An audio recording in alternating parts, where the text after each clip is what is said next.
I don't want to mislead anybody about, the purity of this. So, yeah, ACORN, which is the membership organization in the United States between 1970 and when I left 5 years ago, which would have been 2008, we had 500,000 members.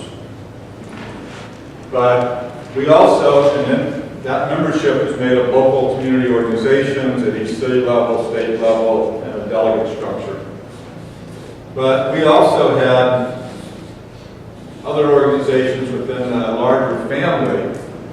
Like we had one organization that helped develop housing and counseled our members on their credit and whether or not they could afford to buy a house. So this particular organization, we got money from banks to help finance some of it because they were getting bank loans. We got some money from HUD, which is a Housing Urban Development, it's a federal agency, because we had housing counselors.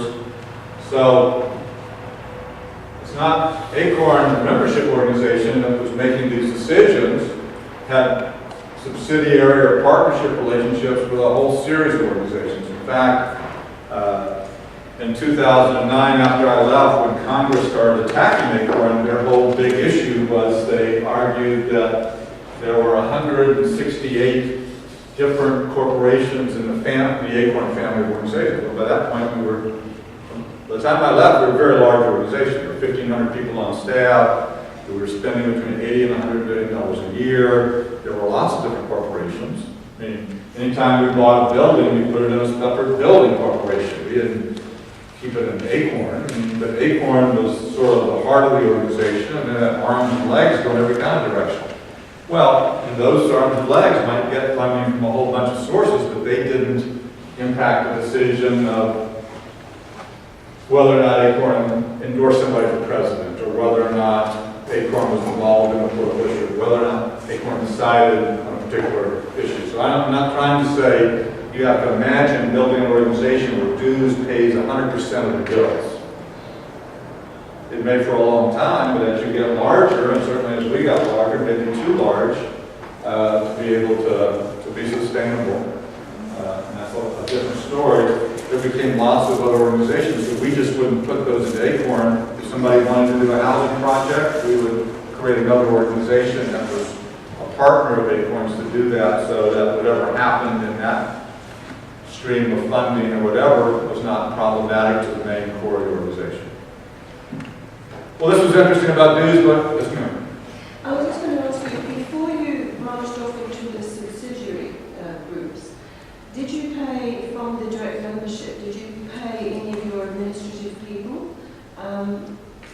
For example, Sure. You did? Sure. Yeah, right. Yeah, I mean, the United States is a very, there's laws and regulations about everything, probably just like there is here. So we had 3 labor unions, for example, that we started when particular groups of low-income workers were not being organized by other unions.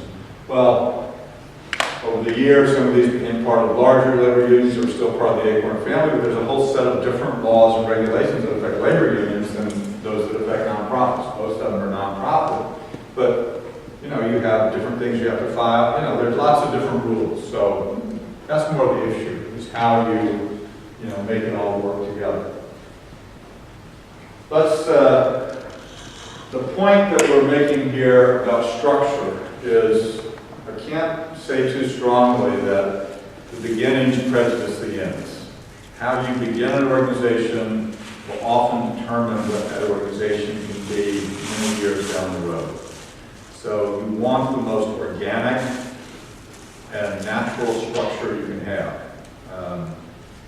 There's an organization that I'm working with right now in the United States, started by some people in Baltimore, and before they even started working, they have produced 20 pages of bylaws and constitution about very elaborate, intricate, delegates, and I can't even imagine how they will ever organize anything with the set of rules they have before they start.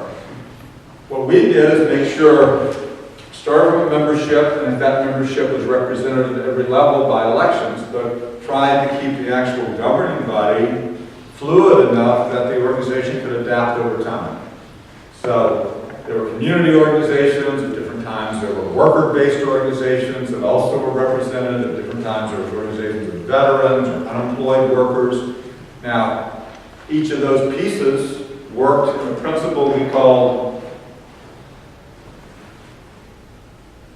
so structure, organic, flexible, adaptable. Not rigid, okay? Robert's Rules of Order, anybody use that? Depth. This is depth to a membership organization because it empowers the jailhouse lawyers and your members, not the members. So those people who know the 3 ways to get called for order and questions or whatever, all of a sudden they have a role way opposed to anything that they were elected. What did you just talk about a book or something like that? Did you just mention someone's name? Robert's Rules of Order. It's a little, you seem to know, it's a little rule book. I don't know if it came from the United States or here. It's used in the IWW, that's the reason I know it. I always done it anything.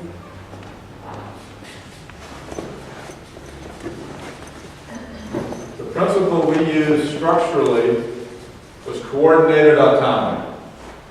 Each local group was autonomous in that it could self-direct. It could make its own decisions based on if it was a community organization, the members in that community. So if it was an issue in Pilton, where we were yesterday, then members in Pilton would decide what the issues were in Pilton. Members in, give me another neighborhood here, could decide what's happening in that neighborhood. But now, if the Pilton people had an issue that they wanted to work on that jumped out of Pilton and affected your area as well, then there had to be coordination at the leadership level.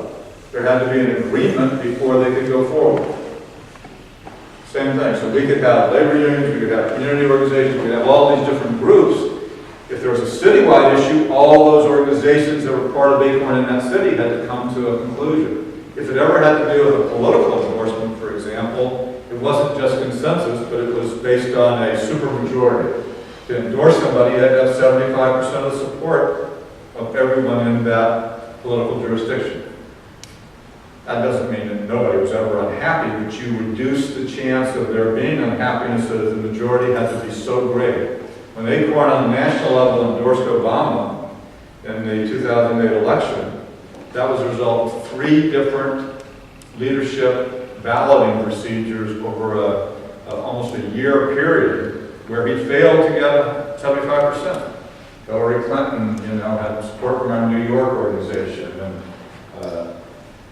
the guy who's now discredited out of North Carolina had the most, populist positions, and he had huge support from our leadership, and Obama had support from our Illinois and some of our African American leadership. But there was the guy who's the governor of New Mexico had support from leadership coming from those states where we had primary leadership of Latino. So to shake it all out, it took lots of polling until you got 75%. It didn't matter how historic President Obama or Barack Obama thought his race for the presidency was, we weren't there. But coordinated autonomy is a very effective principle because it forces people to have to come to some consensus to act together when they need each other. And it also forces each part of the organization to be realistic about the prospects of winning. If one little neighborhood thinks it can somehow, as the tail, drag the whole city, into a certain position, that's very difficult. Or one city within a state. I mean, if it was, we had 13 different offices in a place like California. So the notion that you would go to the legislature in Sacramento based on what the organization in Oakland believed as opposed to all the organizations coming to some conclusion statewide was very difficult. Nationally, there had to be a consensus of all of the 38 states where ACORN had membership in the country. I mean, that's how it works. But that's also, this kind of principle allowed us to have a more flexible structure. Everybody was equally represented.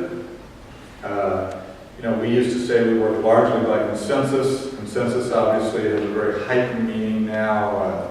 In the days of Occupy, whatever, we had no hand signals, we had no, meetings that went until 3 in the morning, people had to wake up and go to work the next day. But coordinated out time, it was very critical in our growth.